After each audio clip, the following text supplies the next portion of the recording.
여러분 안녕하십니까? 계속해서 뉴스투데이 제주입니다. 더불어민주당의 부동산 투기 의혹에 연루된 의원 가운데 오영훈 의원이 포함된 것으로 전해지면서 지방정가가 발칵 뒤집혔습니다. 오 의원은 20여 년 전부터 작용을 해오다가 의정활동으로 부득이 임대를 해준 것이라며 의혹을 전면 부인하고 있지만 논란은 쉽게 가라앉지 않고 있습니다. 농지법 위반 의혹이 제기된 현장을 박주연 기자가 다녀왔습니다. 남원읍 신흥리에 위치한 감귤 과수원. 비닐하우스 14동이 설치됐고 망감류가 재배되고 있습니다. 농지법 위반 의혹이 제기된 문제의 토지로 오영훈 의원은 부친 소유의 이 땅을 2017년 7월에 증여받고 현재는 마을 주민에게 임대를 준 상황입니다. 국민권익위는 오 의원이 실제로 농사를 짓지 않으면서 작용을 목적으로 농지를 증여받은 것은 농지법 위반 의혹이 있다고 밝혔습니다. 현행 농지법은 자기의 농업 경영에 이용하거나 이용할 자가 아니면 소유하지 못하도록 경자 유전의 원칙을 분명히 하고 있습니다. 더불어민주당은 자진 탈당한 뒤 무소속으로 수사를 받으라며 경찰청 정부합동특별수사본부에 자료를 송부했습니다. 우리 당이 왜 의원 모두의 동의를 받아 전수조사에 임했는지를 다시 한번 생각해 주시기 바랍니다. 동료 의원들께서 하루속히 의혹을 해소하고 민주당으로 돌아오기를 문 열어놓고 기다리고 있겠습니다. 이에 대해 오영훈 의원은 2017년 말까지 농사를 직접 지었고 의정활동과 병행하는 것이 어려워 이듬해 임대를 준 것으로 투기를 목적으로 농지를 소유한 것이 아니라며 의혹을 전면 부인했습니다. 특히 선거에 따른 공직 취임으로 일시적으로 작용할 수 없는 경우 임대를 허용하고 있는 농지법 예외 조항 등을 들며 국가수사본부에 조속한 수사를 촉구했습니다. 6조 제2항 제5호에 규정되어 있는 바와 같이 8년 이상 농사를 지어온 사람에게는 농지를 소유할 수 있도록 한 법률 조항에 위배되지 않는다고 서류됩니다. 하지만 농지 증여가 오 의원이 당선된 뒤 1년여나 지난 시점에 이뤄지면서 농지법 의혹 논란은 쉽게 가라앉지 않고 있습니다. 민주당은 조만간 최고위원회를 열어 소명을 듣는 방안을 검토 중인 것으로 전해진 가운데 결과에 따라 지방 정가에도 큰 파장이 예상됩니다. MBC 뉴스 박주연입니다. 환경 파괴와 특혜 논란이 일고 있는 도시공원 민간 특례 개발 사업이 마지막 관문인 도의회 동의 절차를 통과했습니다. 제주시는 곧바로 사업을 추진할 예정이지만 토지주들이 반발하고 있어서 앞으로도 적지 않은 진통이 예상됩니다. 조인호 기자입니다.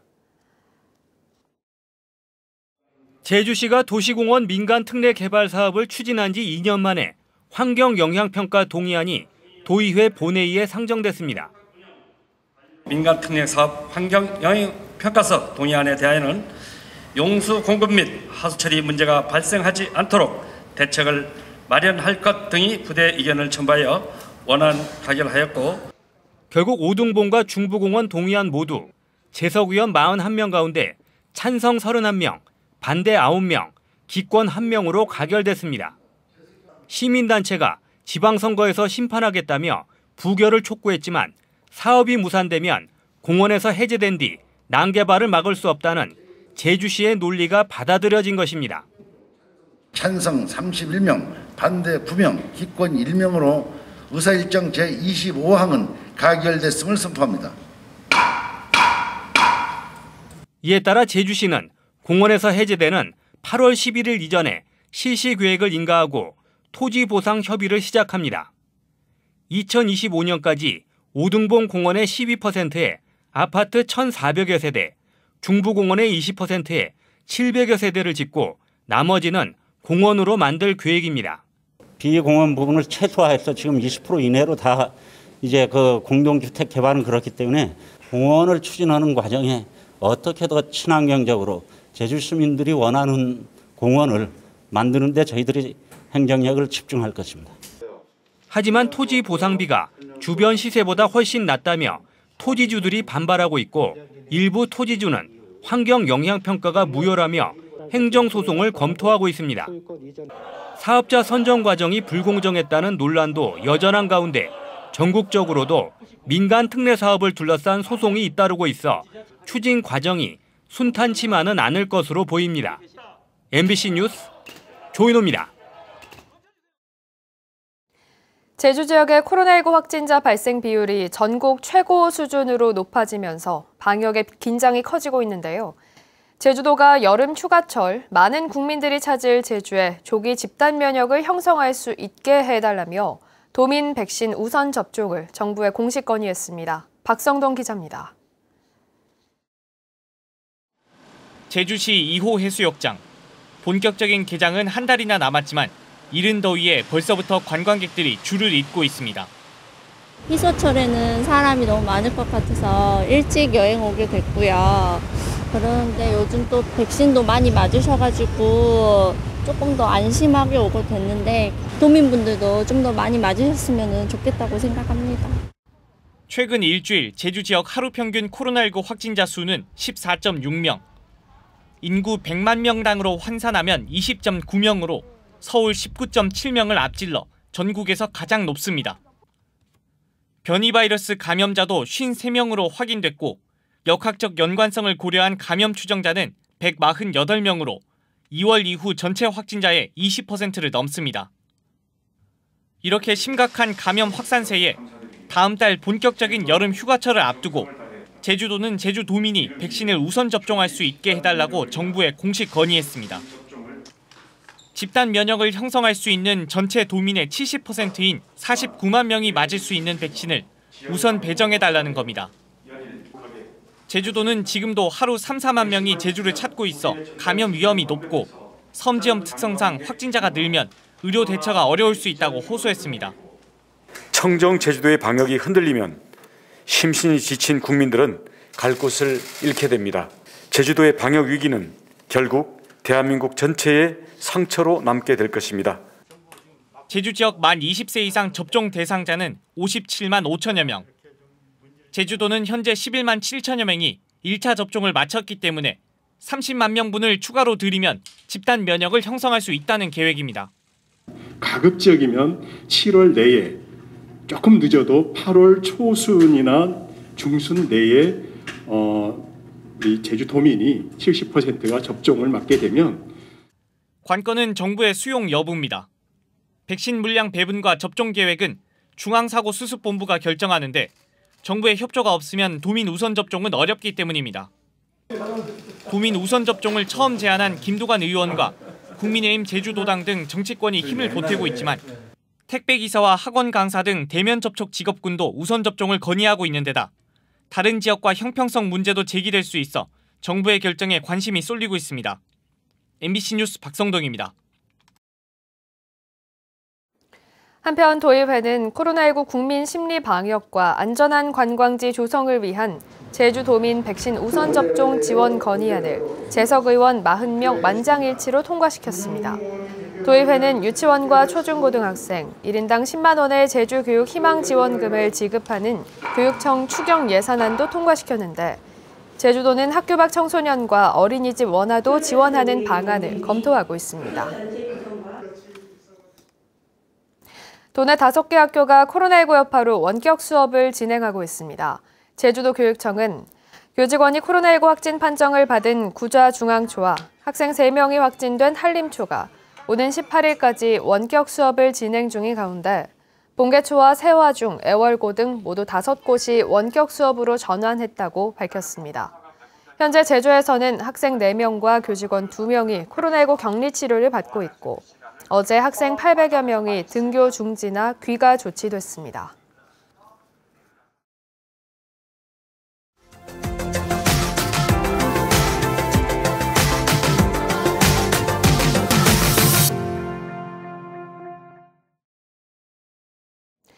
최근 농업용으로 전기 트럭을 구입하는 경우가 많은데 운행하고 관리할 때 주의를 하셔야겠습니다. 모내기철 여기저기 묻은 흙먼지를 털어내려고 셀프 세차를 했다가 수리비만 수백만 원을 내야 하는 사연, MBC 충북 허지희 기자가 보도합니다. 지난해 12월 충주시 보조금을 받아 1,800여만 원 자비를 들여 국산 전기 트럭을 구입한 농민. 최근 갑자기 시동이 걸리지 않아 청주까지가 AS를 맡겼습니다. 처음에 안내받은 수리 비용은 2천만 원, 배터리가 침수됐다는 겁니다. 다행히 며칠 뒤 부품이 말라 시동이 걸리면서 정식으로 안내받은 수리비는 420만 원으로 줄었습니다. 하지만 보험 처리는 안 되는 상황. 지난달 비포장길에서 모판 운반용으로 차량을 이용한 뒤 세차를 한 게 화근이었습니다. 차량 바퀴와 하부 등에 진흙이 많이 묻어 소독기 노즐로 물을 뿌렸다는 겁니다. 이 과정에서 차량 내부로도 일부 물이 들어간 것으로 봤습니다. 장화에 묻은 일꾼들 흙, 차량에 묻은 흙 그런 게 제 묻어서 경유차 한 대, 전기차 한 대, 두 대를 놓고 세차를 했는데 경유차는 이상이 없고 전기차는 하루 지난 다음에 제조사 AS 센터는 처음엔 배터리 침수 문제로 봤지만 차량 내부에 물이 있었다며 내부 연결 배선이 대부분 부식되어 있었다고 설명했습니다. 전문가들은 침수, 혹한 혹서 등 혹독한 시험 환경을 거치는 만큼 차량 자체의 결함으로 보긴 어렵다는 입장. 그러나 일반 내연차보다 차량 하부가 낮고 기후변화에 배터리 효율이 민감한 만큼 농촌 환경에서 운행할 때 주의가 필요하다고 말합니다. 차량 주인은 전기차에 준비되지 않은 AS 환경에도 문제가 있다며 소비자원에 피해 구제를 신청했습니다.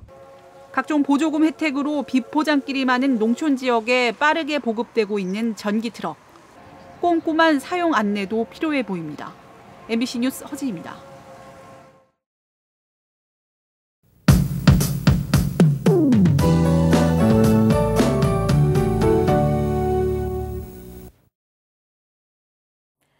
어제 많이 후텁지근하셨죠. 남쪽에서 덥고 습한 공기가 계속 유입되면서 현재 이 공기들이 쌓여 서해상에 저기압이 형성됐습니다.